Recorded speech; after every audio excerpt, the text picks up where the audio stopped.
Terima kasih sudah mengunjungi video saya.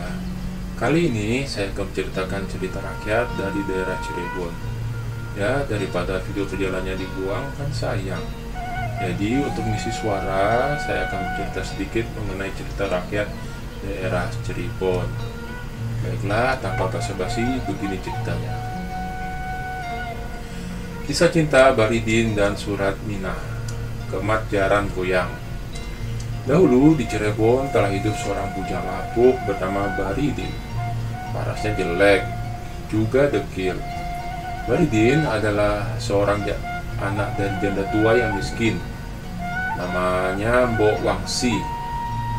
Setelah kematian ayahnya, Baridin kemudian menggantikan posisinya sebagai tulang punggung, yaitu untuk mencari sesuap nasi untuk dirinya dan ibunya.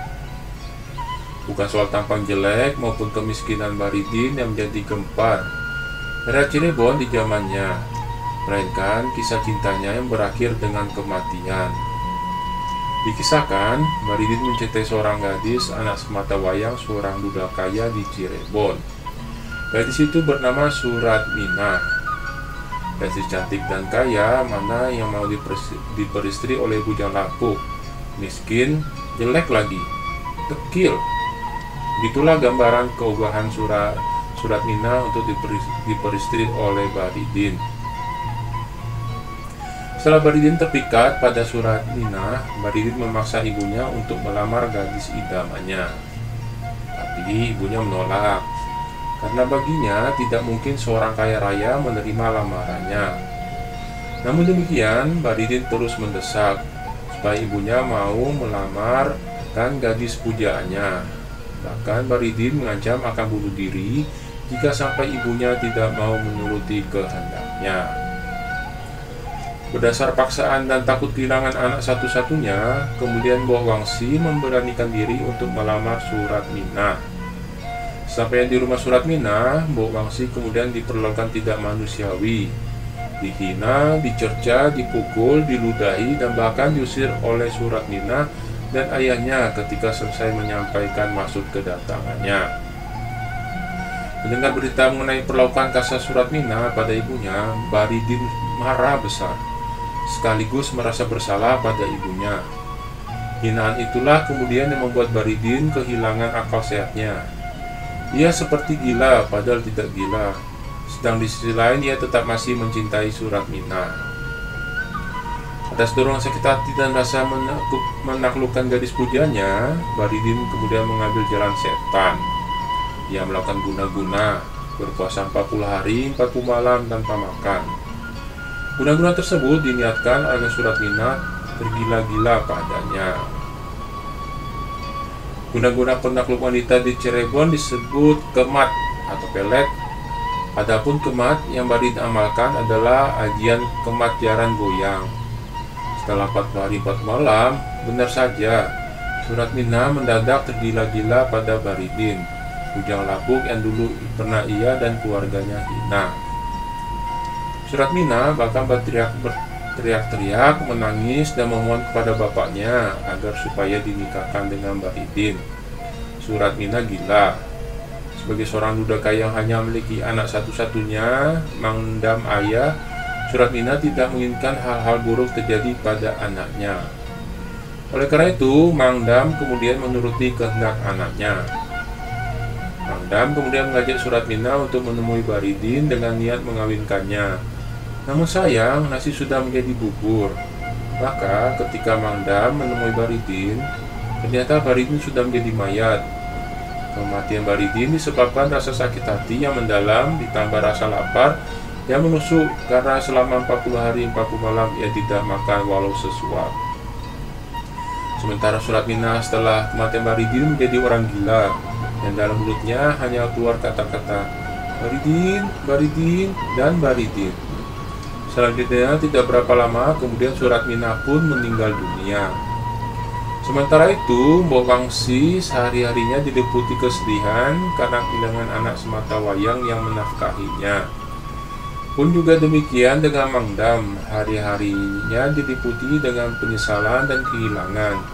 Hingga pada akhirnya orang tua Baridin dan Surat Minah juga meninggal dengan perasaan duka yang mendalam. Jadi kesimpulannya disimpulkan sendiri. Cerita yang kedua adalah kisah Raden Tarulintang. Kecantikan Dewi Arumsari dari kerajaan Cirebon membuat banyak pangeran mencoba untuk mendapatkan hati Dewi Arumsari. Tapi Dewi Arumsari tidak tertarik dengan para pangeran itu. Dewi Arumsari teringat dengan seorang pria yang pernah menolongnya ketika dia diserang oleh perampok. Sayangnya, sosok pria itu langsung pergi setelah menolong Dewi Arumsari tanpa menyebutkan nama dan asal-usulnya. Sosok pria itu selalu membayangi hari-hari Dewi Arumsari. Walaupun Dewi Arumsari sangat mencintai sosok pria itu, Dewi Arumsari tidak pernah mengungkapkan perasaannya itu kepada ayahnya. Karena Dewi Arumsari tahu bahwa ayahnya sangat menginginkan mempunyai menantu seorang pangeran. Kecantikan Dewi Arumsari ternyata tidak serta-merta mendatangkan kebahagiaan. Dewi Arumsari diculik oleh seorang raksasa bernama Wiragora karena kecantikannya. Tidak ada prajurit istana yang bisa menghadang raksasa Wiragora. Ayah Dewi Arumsari sangat sedih atas hilangnya Dewi Arumsari. Ayah Dewi Arumsari kemudian membuat sayembara. Barang siapa yang bisa membelikan Dewi Arumsari, jika wanita akan didikan anak, jika pria akan dinikahkan dengan ayah Dewi Arumsari. Dengan adanya sayembara itu, orang-orang dari seluruh negeri berusaha untuk membebaskan Dewi Arumsari. Salah seorang di antara mereka adalah Raden Wirasantika. Raden Wirasantika terkenal dengan kepandaian ilmu bela dirinya. Orang-orang yang ikut perlombaan sebenarnya segan dengan Raden Wirasantika. Tapi karena tergiur dengan hadiah yang ditawarkan, orang-orang tetap mengikuti sayembara. Sementara itu, di tengah hutan, Wiragora yang membawa Dewi Arumsari bertemu dengan Raden Tarulintang. Raden Tarulintang adalah seorang pemuda yang tinggal di hutan dan berurut pada kitab Pak Jagat. Raden Tarulintang yang melihat Dewi Arumsari tentang raksasa Wiragora berusaha untuk menyelamatkan Dewi Arumsari. Tetapi kesaktian Wiragora tidak bisa ditandingi oleh Raden Tarulintang. Raden Tarulintang berhasil dibuat babak belur oleh Wiragora. Wiragora kemudian membawa Dewi Arumsari pergi ke tempatnya. Raden Tarulintang yang babak belur kemudian ditolong oleh kitab Pak Jagat. Sementara itu, Raden Wirasantika dan orang-orang yang ikut sayembara masuk di hutan untuk mencari Dewi Arumsari. Raden Wirasantika yang ingin mendapatkan Dewi Arumsari kemudian membuat jebakan untuk peserta sayembara yang lain, hingga membuat peserta sayembara yang lain tidak bisa lagi mengikuti sayembara. Hanya tinggal Raden Wirasantika yang mengikuti sayembara itu. Raden Tarulintang diobati oleh kitab Pak Jagat. Ternyata Raden Tarulintang mengenal Dewi Arumsari. Raden Tarulintang kemudian mempelajari ilmu baru agar bisa mengalahkan Wiragora. Raden Tarulintang berlatih dengan sungguh-sungguh karena dia merasa jatuh cinta kepada Dewi Arumsari. Ternyata Raden Tarulintang adalah orang yang pernah menolong Dewi Arumsari ketika dihadang perampok. Raden Tarulintang juga selalu terbayang-bayang wajah Dewi Arumsari yang cantik. Raden Wirasantika yang mencari Wiragora akhirnya berhasil menemukan Dewi Arumsari. Saat berhadapan dengan Wiragora, Wiragora langsung memberi hormat kepada Raden Wirasantika. Ternyata Raden Wirasantika adalah orang yang menyuruh Wiragora untuk menculik Dewi Arumsari. Wirasantika sangat dendam karena dia pernah ditolak oleh Dewi Arumsari dan ingin memperistri Dewi Arumsari secara paksa. Tetapi ketika Wirasantika mendengar sayembara yang diumumkan oleh ayah Dewi Arumsari, Wirasantika ingin memenangkan sayembara itu agar bisa memperistri Dewi Arumsari secara syah. Ternyata informasi bahwa Wiragora merupakan anak buah Wirasantika ini diketahui oleh Dewi Arumsari. Dewi Arumsari tidak mau menjadi istri dari Wirasantika. Wirasantika sudah membujuk Dewi Arumsari dengan berbagai cara, tetapi Dewi Arumsari tetap tidak mau menikah dengan Wirasantika.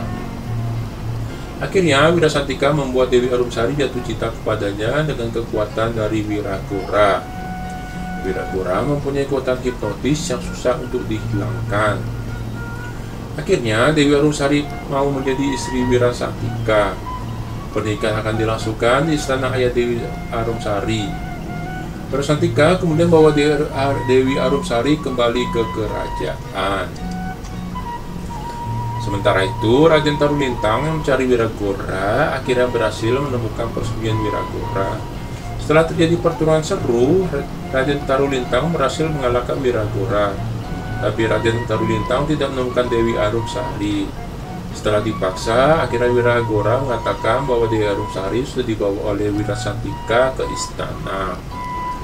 Tetapi Wiragora mengatakan bahwa usaha Raden Tarulintang hanya akan sia-sia saja, karena Dewi Arumsari sekarang berada di bawah pengaruh ilmunya.